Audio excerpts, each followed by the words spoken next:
That car's a trap!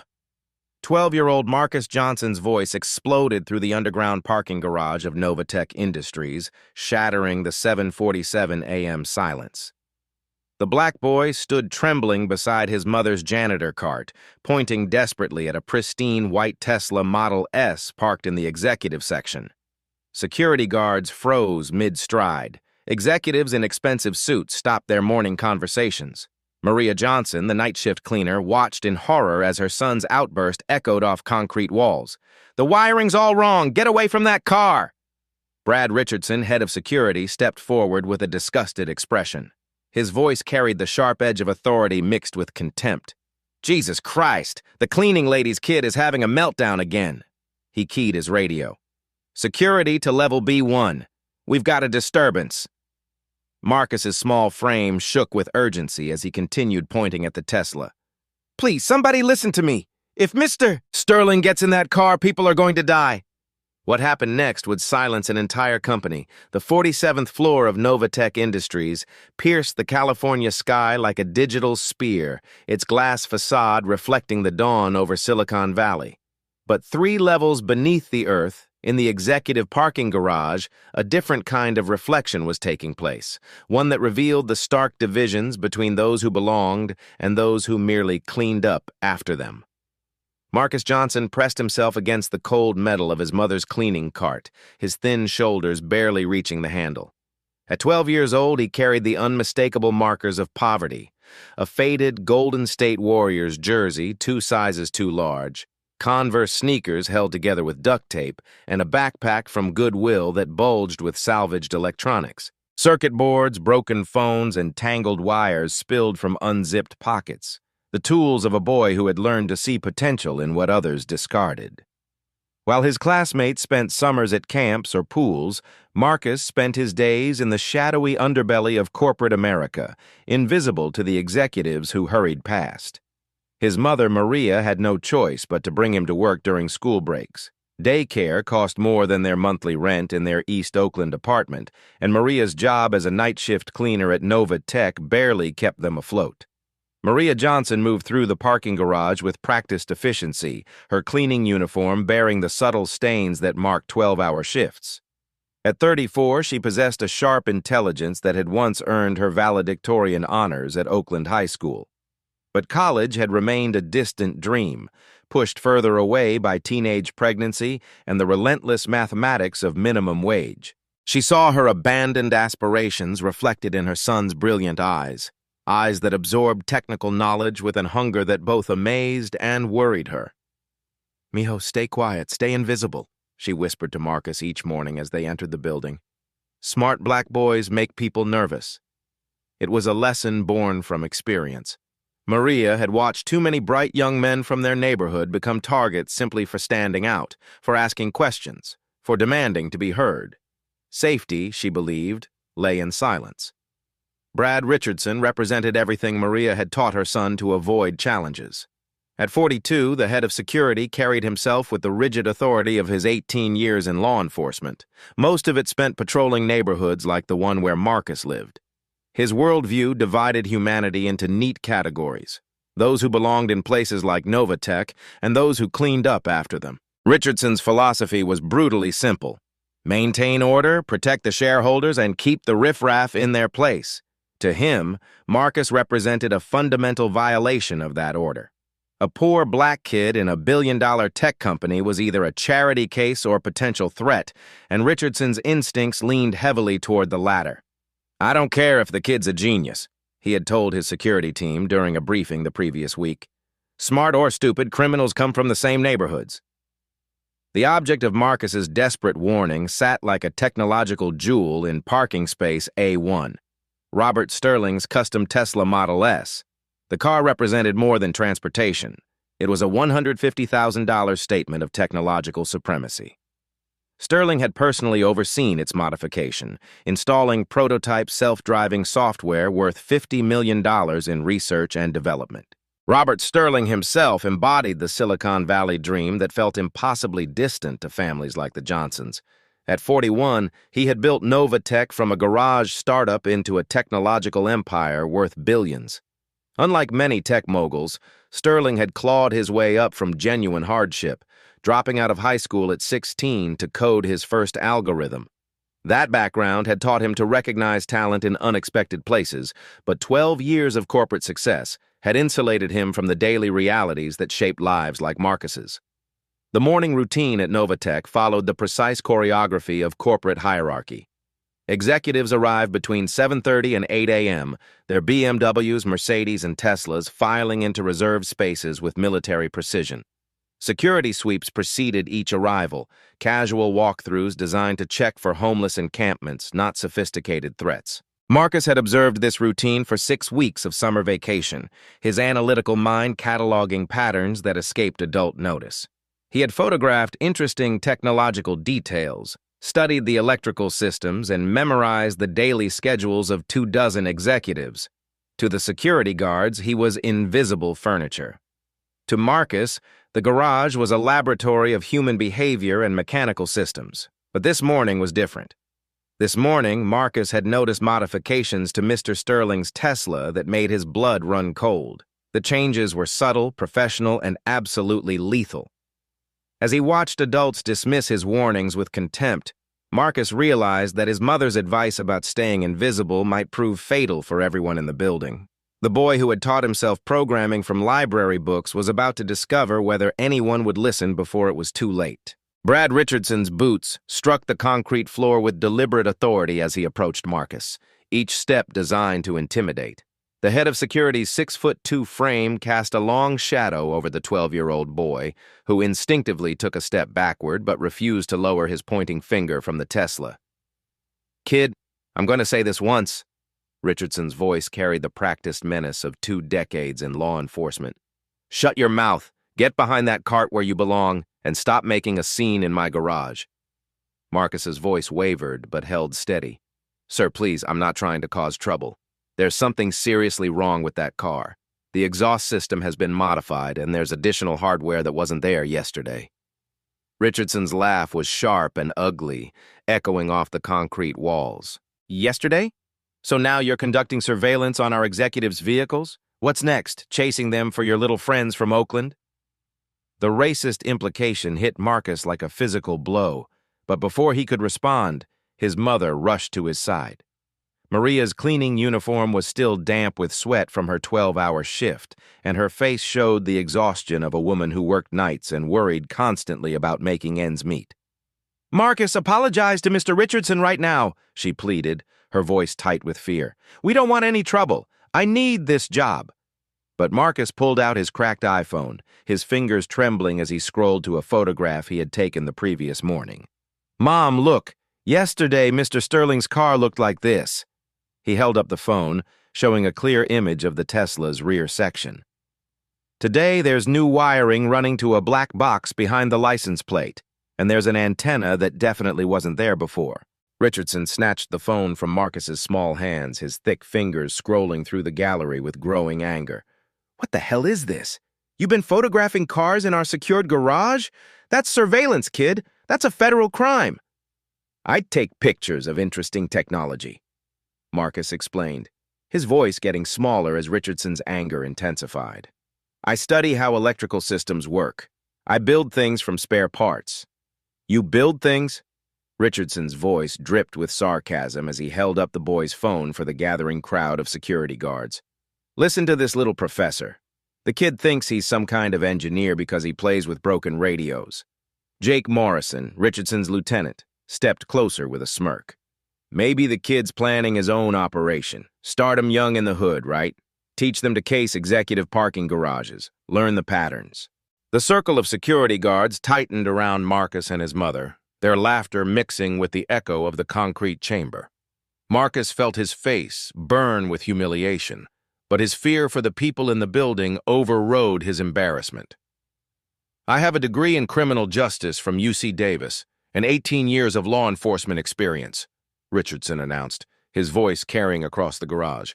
"This kid has a Goodwill backpack and a ghetto education, and he thinks he can lecture me about security?" The word ghetto hung in the air like poison. Marcus flinched as if he had been slapped, while Maria's hands clenched into fists at her sides. She had heard that word thrown at her son before, had watched teachers and administrators use it to dismiss his intelligence, his potential, his very worth as a human being.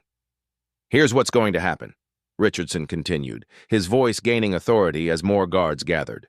"You're going to delete every photo on this phone, apologize for wasting everyone's time, and spend the rest of the morning in the break room where you can't cause any more disruption." Marcus looked around desperately. 3 armed security guards formed a semicircle around him. His mother stood frozen, terrified of losing the job that barely kept them housed and fed. The Tesla sat 30 feet away, beautiful and deadly, while the clock on the wall showed 7:54 a.m.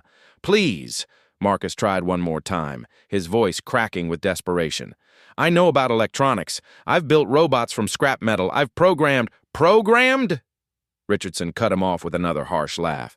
"Kid, you probably can't even spell programming, let alone understand it." The security guards laughed louder now, joined by a janitor who stopped emptying trash cans to shake his head in embarrassment. Marcus felt the weight of their collective dismissal, the crushing certainty that his race, his age, his economic status had rendered his words meaningless before he even spoke them. At that moment, the elevator chimed softly, its sound cutting through the laughter like a knife. Robert Sterling emerged, flanked by his assistant and 2 men in expensive suits, investors from Tokyo who had flown halfway around the world to witness Sterling's latest innovation. The CEO moved with the confident stride of a man accustomed to having the world bend to his will, his key fob already in his hand. "Boss is early today," Richardson announced into his radio, straightening his shoulders and smoothing his uniform. "All clear on level B1. Marcus watched in horror as the group approached the Tesla. Sterling raised his key fob and the car's lights flashed in welcome. In 30 seconds, the CEO would be inside the vehicle. In 60 seconds, he would turn the ignition. And then, "Please!" Marcus broke free from his mother's protective grip, his voice echoing off the concrete walls. "Don't let him get in that car!" Richardson grabbed Marcus's thin arm, his grip tight enough to leave bruises on the boy's dark skin. "That's enough. You're coming with me right now." Sterling paused 10 feet from his car, his key fob suspended in midair. The billionaire CEO turned to face the commotion, his analytical gaze taking in the scene. A security chief restraining a small black boy, a cleaning woman standing helplessly nearby, and a circle of guards watching like spectators at a sport. "Is there a problem here?" Sterling asked, his voice carrying the quiet authority that commanded boardrooms and bent competitors to his will. Richardson straightened, his professional mask sliding into place. "No, sir. Just a minor disturbance. The cleaning lady's son has been disruptive." Sterling studied Marcus with the same intense focus he brought to billion-dollar decisions. "What kind of disruption?" "The kid claims there's something wrong with your car," Richardson explained, his tone suggesting he was humoring a child's fantasy. "Some paranoid story about wiring and antennas." For a moment that stretched like eternity, Sterling's gaze moved from Richardson to Marcus, weighing 18 years of professional security experience against the desperate conviction in a 12-year-old's eyes. At that moment, the future of everyone in the building hung in the balance, waiting for one man's decision to listen or dismiss. The clock showed 7:56 a.m. In 4 minutes, Robert Sterling's morning routine would either continue as planned or everything would change forever. Robert Sterling's question cut through the garage's tension like a precision blade. The billionaire CEO studied the 12-year-old boy whose desperate warnings had shattered the morning routine.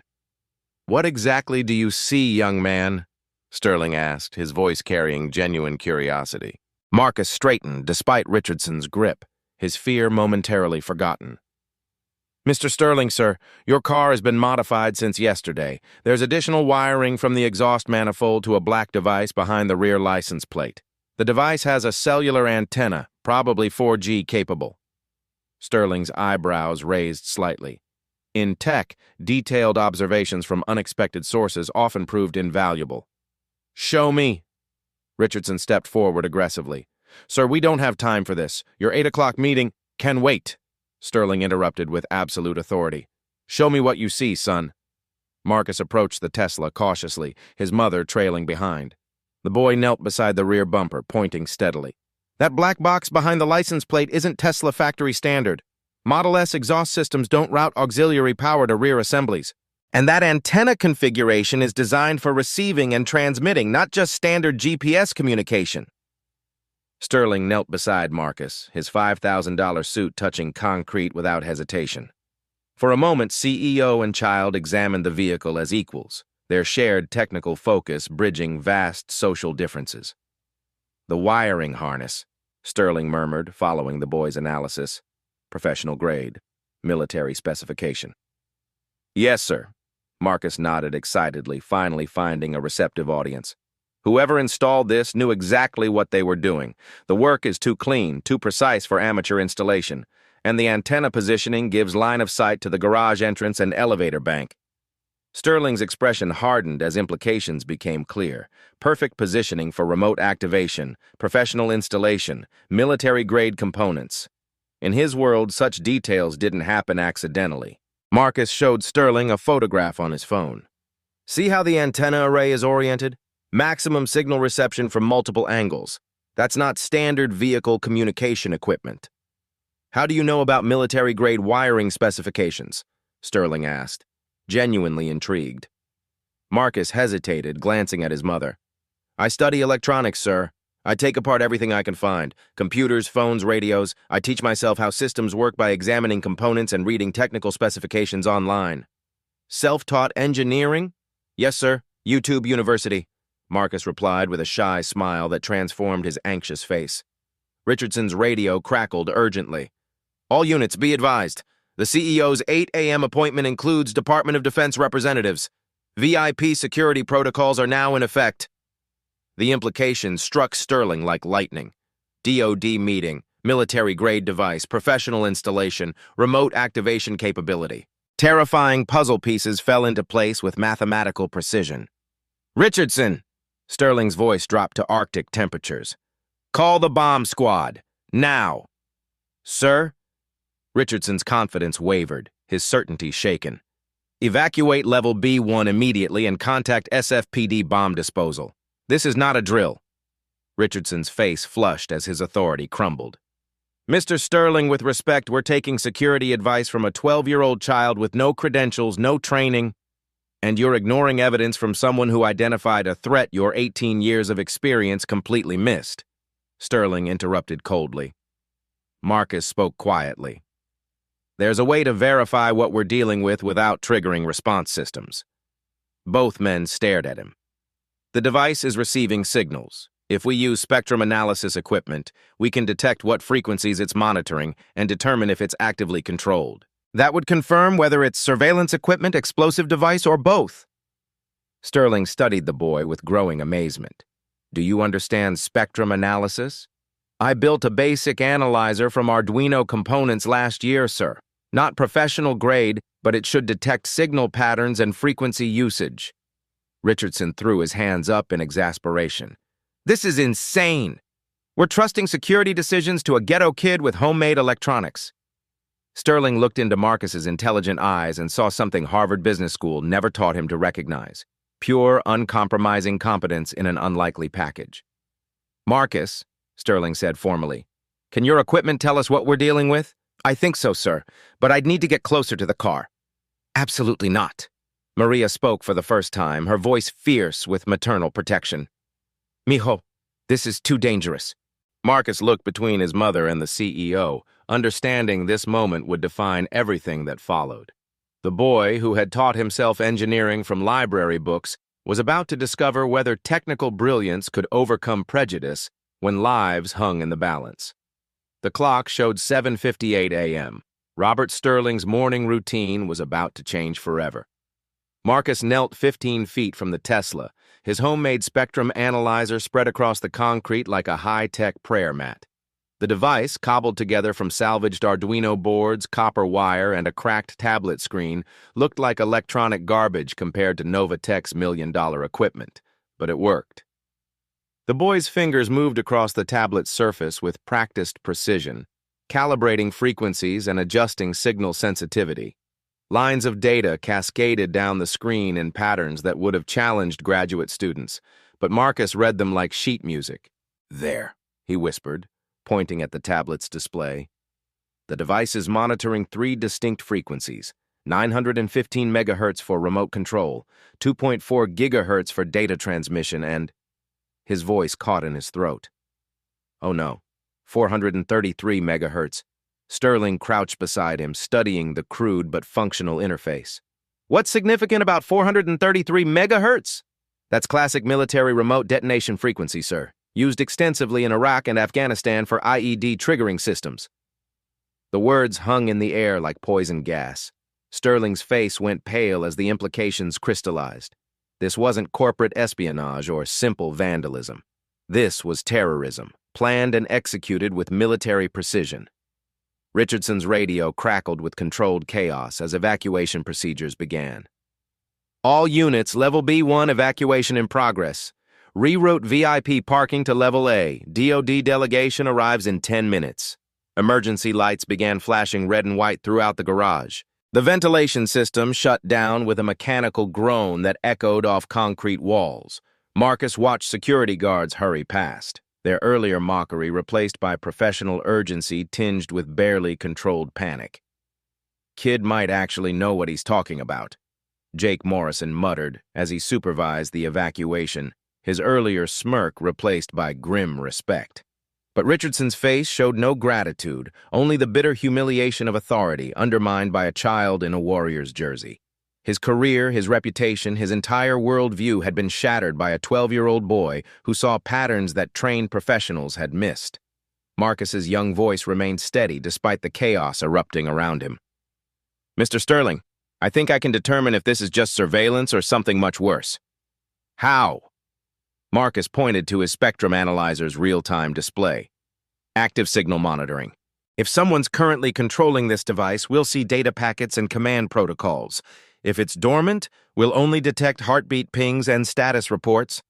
Sterling's respect for the boy grew with each technical insight. The child wasn't guessing or showing off. He was applying genuine expertise to a life-threatening situation. What do you need?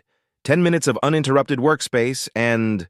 Marcus hesitated, his confidence wavering for the first time. I need to get within 5 feet of the device to get accurate readings. Maria's sharp intake of breath echoed through the garage. Marcus, no, absolutely not. Mother and son faced each other across a gulf of love and terror. Maria had spent 12 years protecting Marcus from a world that judged black boys too quickly and too harshly. She had taught him to be invisible, to stay quiet, to never attract attention that might mark him as a threat. Now that same world might depend on her son's courage to step directly into danger. Mijo, this isn't your responsibility, Maria pleaded, her voice breaking. Let the professionals handle it. Mom, I am a professional, Marcus replied with startling maturity. Just because I'm 12 doesn't mean I don't understand what I'm doing. Sterling watched this exchange with fascination. The boy's confidence wasn't bravado or childish stubbornness. It was the earned certainty of someone who had taught himself complex technical skills through pure determination and intellectual hunger. Marcus approached the Tesla with his tablet extended like a shield. The spectrum analyzer's readings spiked dramatically as proximity to the device increased signal strength and clarity.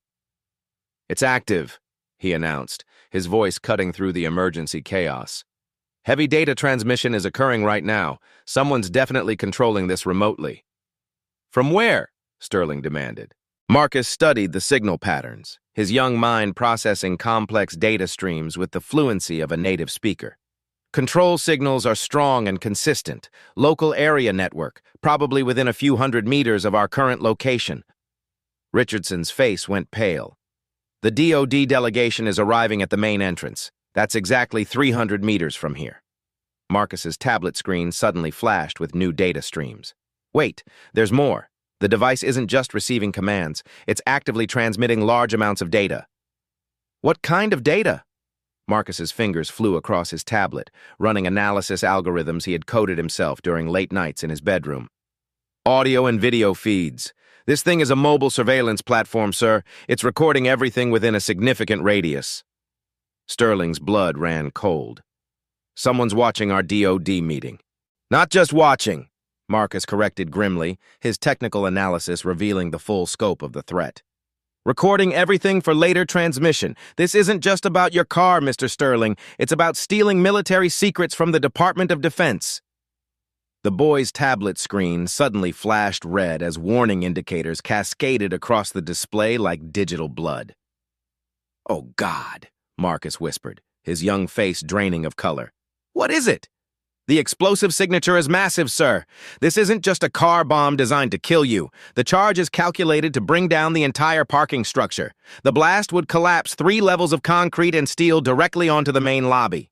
Sterling grabbed his phone, speed-dialing emergency contacts with trembling fingers. "This is Robert Sterling, CEO Novatech. I need immediate contact with DoD security and FBI counterterrorism. We have a credible bomb threat involving national security assets." Richardson, his authority completely evaporated, made one last desperate attempt to regain control of the situation. "Sir, we should follow proper security protocols and wait for—" "The proper protocol!" Sterling snapped, his voice carrying the fury of a man who had nearly walked into an assassination, "is listening to the person who identified the threat while you were busy being a racist asshole." The words hit Richardson like physical blows, but Sterling continued relentlessly. "Marcus, what else can your equipment tell us about this device?" Marcus studied his readouts with the intensity of a seasoned analyst, his 12-year-old shoulders carrying responsibility that would have crushed many adults. "The device has multiple trigger systems, sir, timer-based primary, remote signal secondary, and proximity sensors as fail-safe backup. It's engineered so that even if one system fails or gets jammed, the others will still activate." "How long do we have?" Marcus's voice was barely above a whisper. "I can see the timer function active, but I can't read the exact countdown from this distance. Could be minutes, could be hours." Sterling made a decision that would echo through Novatech's history and define his legacy as a leader. "Marcus, you're now our senior technical consultant on this crisis. What do you recommend?" At 12 years old, carrying the weight of institutional racism, economic poverty, and now literal life and death responsibility for hundreds of people, Marcus Johnson stood straighter and accepted the burden. "Yes, sir, I'll do everything I can." While Marcus prepared his equipment, Sterling's security team ran an emergency background check. What they discovered left everyone speechless. "Sir, you need to see this kid's file." Jake Morrison's voice crackled through Sterling's earpiece. Sterling's phone displayed an FBI incident report dated 2 years earlier. Subject Marcus Johnson, age 10. Classification: unauthorized access to federal systems. Status: no charges filed. Sterling read aloud, his amazement growing. Subject demonstrated exceptional technical aptitude during unauthorized penetration of DoD training servers. Breach occurred during an attempt to fix inefficient security code in military cybersecurity modules. Maria's eyes widened. She had never known the full details of the FBI visit that had terrified her. "There's more," Sterling continued. "Subject identified and patched 3 previously unknown vulnerabilities in classified military communication software. FBI confirms the subject's solutions were elegant and effective." The final paragraph made Richardson's face go ashen. FBI recommendation: monitor subject for potential recruitment into federal cybersecurity programs. Subject demonstrates pattern recognition exceeding analysts with advanced degrees and decades of experience. Sterling's phone immediately buzzed. Caller ID, DoD Cyber Command. "Mr. Sterling, this is Colonel Sarah Martinez, Pentagon Cyber Division. We've been monitoring your situation. Is Marcus Johnson on site?" "You know about Marcus?" "Son, we've had a flag on that boy's activities for 2 years. Kids are legends in cyber circles. He found backdoors in our training systems that our best analysts missed." Colonel Martinez's voice carried respect and amazement. "Last year, Marcus identified a 0-day exploit in military communications software. He sent the fix to our tip line with a note saying, 'You might want to patch this before the bad guys find it.'" Richardson stood frozen, his worldview crumbling. The ghetto kid he'd dismissed was consulting for the Pentagon. "Ma'am, how sophisticated is Marcus's knowledge?" Sterling asked. "Put it this way, if that boy tells you there's a bomb, believe him. He has better pattern recognition than analysts with 20 years' experience." Maria stood transfixed, watching her son command a billion-dollar crisis response while Pentagon officials praised his expertise. The child she'd raised on food stamps had become someone even the military respected. "I never knew," she whispered to Sterling. "He just fixes everything. Old radios, computers, our neighbor's car." I thought it was a curiosity. Ma'am, your son isn't curious. He's gifted at a generational level, Sterling replied with genuine reverence. Marcus, oblivious to the revelations, continued his analysis. His spectrum analyzer now showed detailed signal architecture and explosive yield calculations. Mr. Sterling, Marcus called out, I've identified the control server location. Where? Building across the street, 17th floor southwest corner. That's where the command signals originate. Sterling relayed this to FBI units. Within minutes, confirmation arrived. Surveillance nest secured. 3 suspects in custody. Marcus announced his continued findings. The bomb is more sophisticated than initially assessed. Multi-stage explosive with shaped charges designed to maximize structural damage. Colonel Martinez's voice filled the garage through speakerphone. Marcus, can you describe the fail-safe systems? Yes, ma'am. Triple redundancy, remote trigger, timer backup, and anti-tamper proximity sensors. Classic military demolition setup. Exactly right. You've described a level 5 threat assessment that we see only in advanced operations. Richardson watched silently as his authority collapsed. The troublemaker child he'd dismissed now coordinated with Pentagon officials and FBI units, his expertise exceeding trained professionals. Other guards gathered around Marcus like disciples, hanging on his technical insights. Kids running the whole operation, Morrison murmured in amazement. Sterling approached Marcus, his voice carrying formal respect. Marcus, I owe you an apology, we all do. You warned us about a genuine threat, and we dismissed you because of our prejudices. Marcus looked up from his equipment, his young face serious beyond his years. Mr. Sterling, I'm used to people not believing me, but I'm not used to people listening when it really matters. Well, we're listening now, Sterling said firmly, and we'll keep listening. The transformation was complete. The dismissed child had become the recognized expert, and everyone present understood their survival depended on his guidance. Marcus's spectrum analyzer suddenly emitted a piercing alarm that cut through the garage's emergency chaos like a digital scream. The boy's face went pale as he studied the cascading warning indicators flooding his tablet screen. Mr. Sterling, his voice carried the deadly calm of someone announcing the end of the world. The timer just accelerated.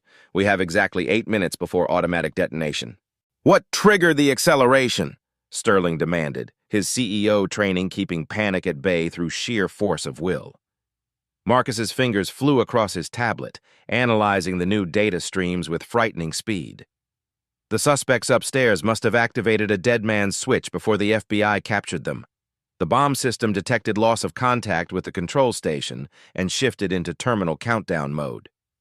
The implications hit everyone simultaneously. No more remote control, no more surveillance missions.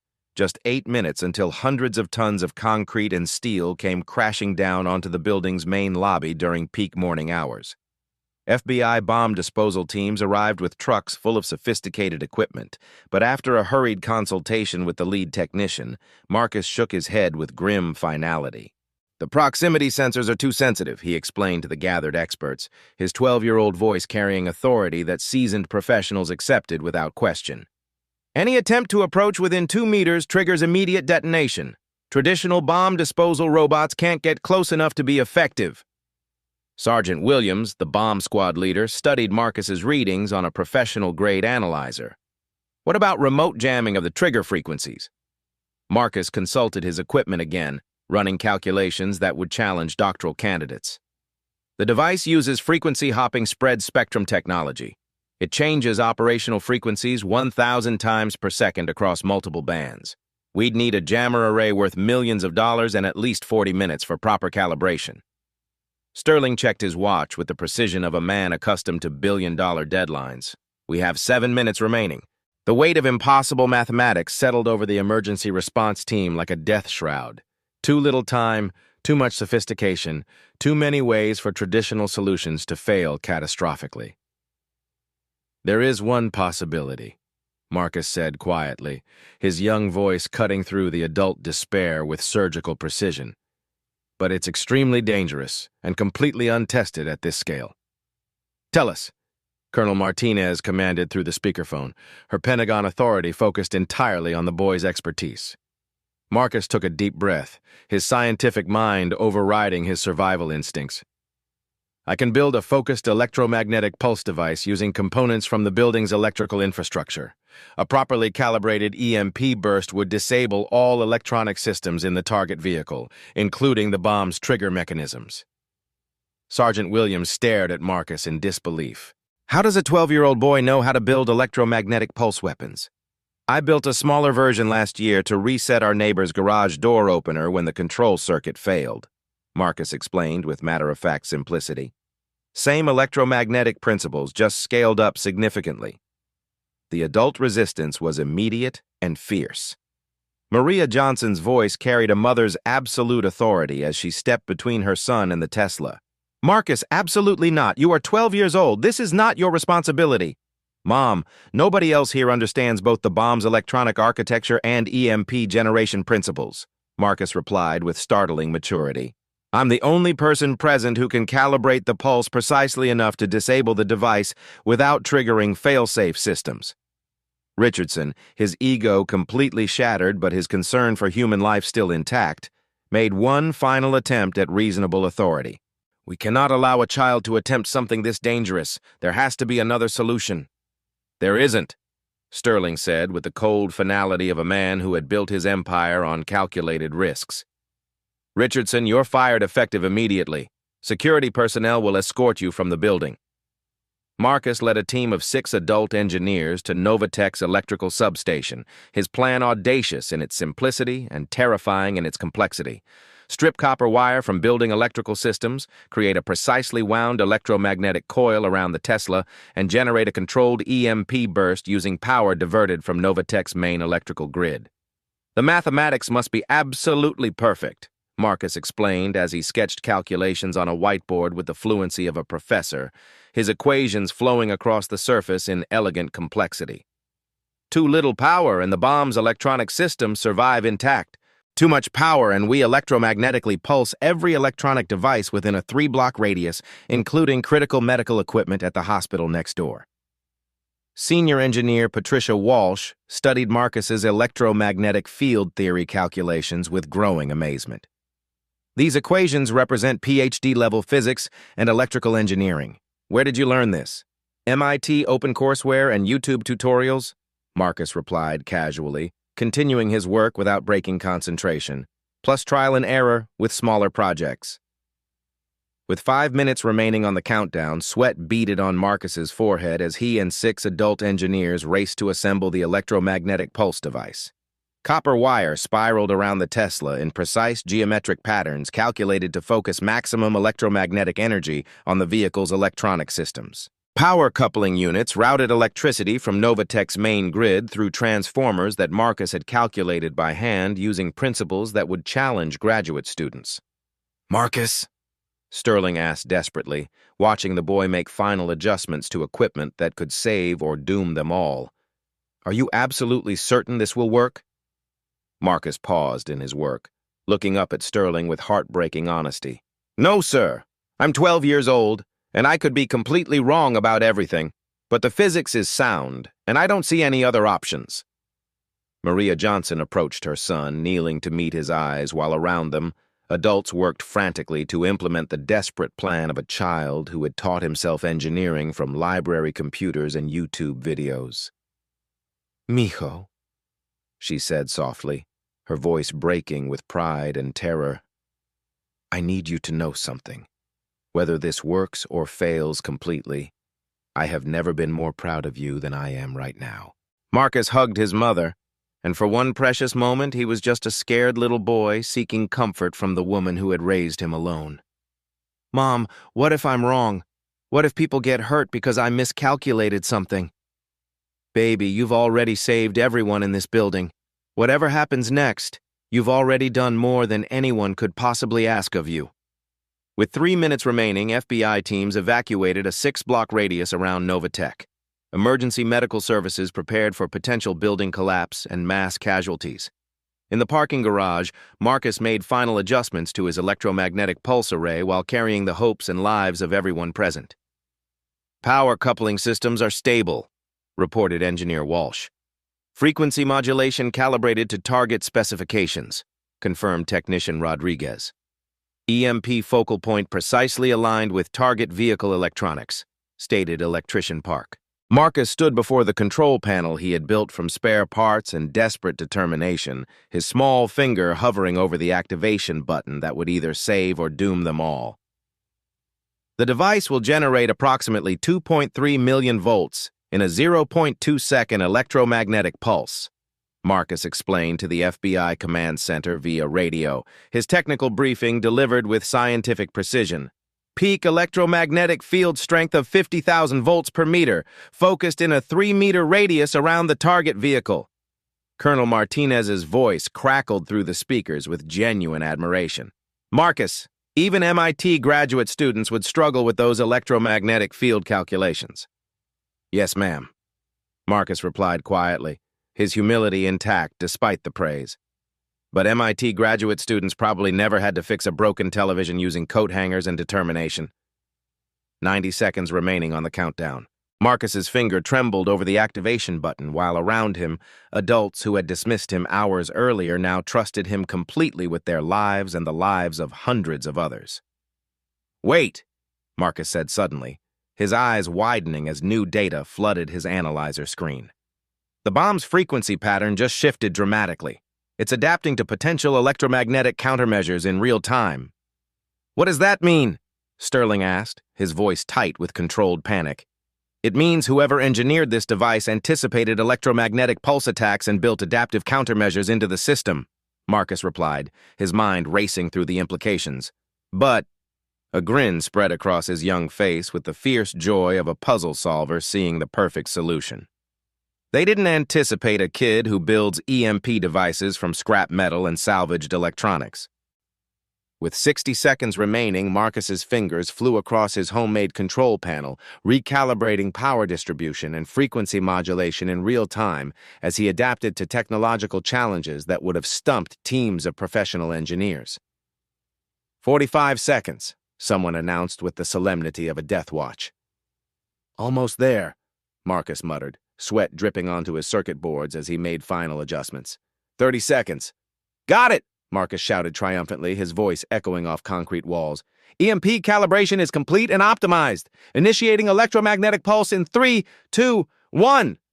Marcus slammed his palm down on the activation button. The parking garage filled with a sound like thunder and lightning making love, a deep, resonant electromagnetic thrum that vibrated through concrete, steel, and human bone. Emergency lights flickered and died throughout the building. Car alarms wailed briefly before falling silent.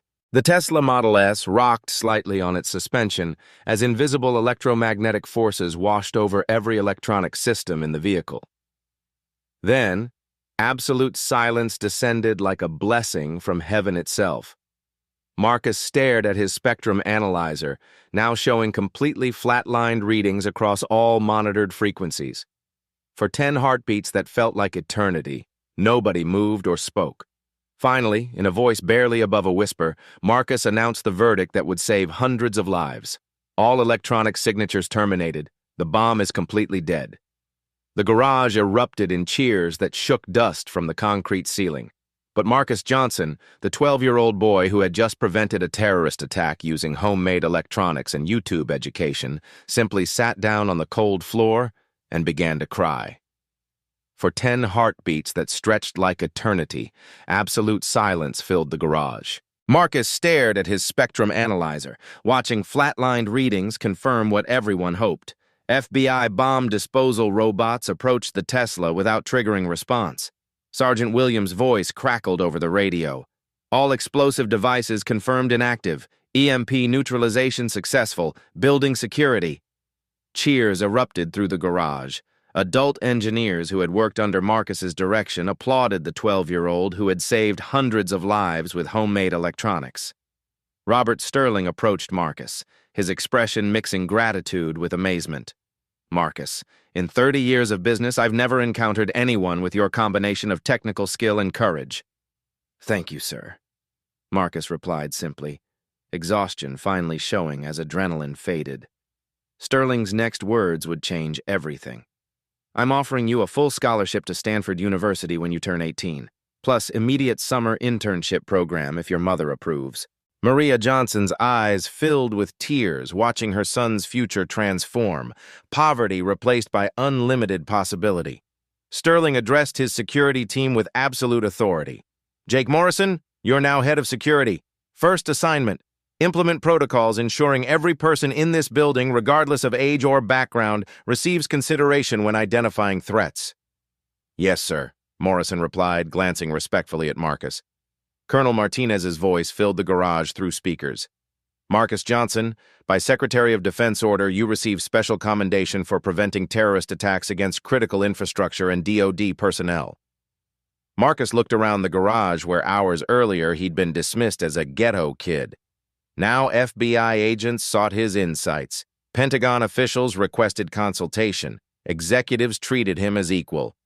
"Marcus," Sterling said formally, "you were right about everything and we were wrong. About the threat, your capabilities, and who deserves to be heard."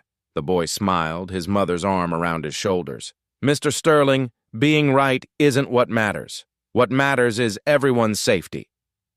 The crisis was over, lives saved, and prejudice confronted by undeniable competence. Within hours of the crisis resolution, Marcus Johnson's story exploded across social media platforms like digital wildfire.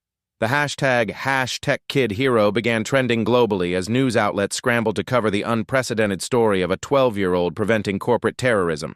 CNN's breaking news banner read, "Boy Genius Stops Silicon Valley Bomb Attack Using YouTube Education."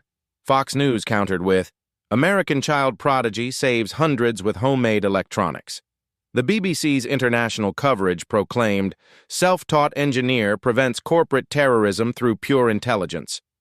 But the social media response revealed America's deep divisions. Twitter erupted into fierce debate as the story spread. Supportive posts praised Marcus's brilliance. "This kid is proof that genius has no zip code, and intelligence comes in all packages. We need to listen to our children." However, darker responses emerged. "Convenient story to push diversity agenda," and "Why was a cleaner's kid even in that building?" Sterling's security team, now led by Morrison, carefully protected the Johnson family's privacy despite intense media pressure. News crews gathered outside Novatech's headquarters, but Marcus and Maria remained safely inside the corporate fortress that had once dismissed them. Stanford University's Dean of Engineering personally called Maria within 6 hours of the incident. "Mrs. Johnson, we want to establish the Marcus Johnson Scholarship Fund for underrepresented students in STEM fields. Your son has inspired us to recognize talent wherever it emerges." MIT followed with their own offer. Harvard Business School requested interviews, but Marcus's response surprised everyone. "I want to finish regular school first. I'm still a kid who needs to learn normal things too." Sterling moved swiftly to transform corporate culture. Novatech implemented the Marcus Protocol. Any security concern raised by any person, regardless of position or background, would receive immediate professional investigation. No more dismissals based on age, race, or social status. The CEO established a $50 million fund for STEM education in underserved communities. The fund's motto, suggested by Marcus himself, read simply, "Genius has no zip code." Maria received an offer to head Novatech's new community outreach program with a salary 10 times her cleaning wages. She accepted with conditions. "I want to hire other janitors and security guards for the program. They see things executives miss because they're actually paying attention." Marcus gained his own electronics laboratory in the family's new Palo Alto home, but he continued building devices from scrap metal and salvaged components. "Expensive parts don't make you smarter," he explained to reporters. "Problems make you smarter." Sterling became a genuine mentor, visiting regularly for chess games and technical discussions. Their friendship bridged worlds that had seemed impossibly distant just hours earlier. "That kid sees patterns I completely miss," Sterling confided to his board of directors. "He thinks differently about problems." Morrison implemented security training emphasizing listening over dismissing. Richardson, jobless and humiliated, eventually wrote Marcus a letter seeking forgiveness. Marcus's response demonstrated wisdom beyond his years. "Mr. Richardson, I hope you learned that intelligence comes in all colors and ages." Marcus continued unconventional education, but now with resources matching his abilities. MIT professors consulted via video calls. Pentagon officials included him in cybersecurity discussions, but he still attended 7th grade, completed homework, and helped his mother with grocery shopping. "People keep asking what I want to be when I grow up," Marcus told a 60 Minutes interviewer. "I'm already what I want to be, someone who solves problems and helps people." 6 months later, Marcus returned to Novatech for a special ceremony. In the parking garage where he'd once been dismissed, a bronze plaque now read, "In honor of Marcus Johnson, who reminded us that wisdom comes in unexpected forms, courage has no age requirement, and true security means listening to every voice." Sterling spoke to the assembled crowd. "Marcus taught us that our assumptions about people are often our greatest vulnerabilities." Marcus's response was typical of his wisdom. "Mr. Sterling, you didn't need to learn anything new. You just needed to remember what you forgot, that smart kids come from everywhere." The aftermath had become a beginning, not an ending. Marcus Johnson's story reflects a truth that resonates across every workplace, every community, every human interaction. Genius doesn't announce itself with credentials or appearance. It arrives quietly, in unexpected packages, spoken by voices we too often ignore. In a world obsessed with titles, degrees, and surface-level indicators of competence, we miss profound insights that come from fresh perspectives. Marcus succeeded not despite his youth and background, but because of them. His outsider status gave him clarity that insiders had lost. How many times have you dismissed someone because they didn't fit your mental image of expert? How many Marcus Johnsons have you overlooked in your own life? The security guard with innovative workflow ideas, the intern who notices data patterns senior analysts miss, the customer service representative who understands user experience better than product managers, the child who asks questions revealing fundamental flaws in adult assumptions. Excellence doesn't require permission. Marcus didn't wait for adults to validate his intelligence or grant authority to solve problems. He educated himself, trusted his observations, and acted with courage when action mattered most. Every workplace, every community, every family has hidden Marcus Johnsons, people whose insights could transform everything if given the chance to be heard. Your responsibility isn't to be the genius yourself. It's to recognize genius when it appears in unexpected forms. Today, listen differently. Tomorrow, assume less. This week, seek out quiet voices that might carry tomorrow's solutions. The next breakthrough in your organization might come from the person you least expect. Marcus Johnson saved Novatech not by being extraordinary, but by being heard. The real question isn't whether you have genius around you. It's whether you're listening for it. Have you ever been underestimated because of your age, background, or appearance? Share your story in the comments below. Know someone whose insights deserve recognition? Tag them and let them know you see their value. Subscribe to Black Soul Stories for more stories of underdogs who changed everything by refusing to stay silent. Like this video if you believe intelligence comes in every package. Remember, the next Marcus Johnson might be sitting right next to you. The question is, will you listen when they speak? Sometimes the smallest voices carry the most important messages. Sometimes salvation comes from the most unexpected sources, and sometimes changing the world is as simple as believing that wisdom has no age limit, no racial boundaries, and no economic requirements. The future belongs to those who listen.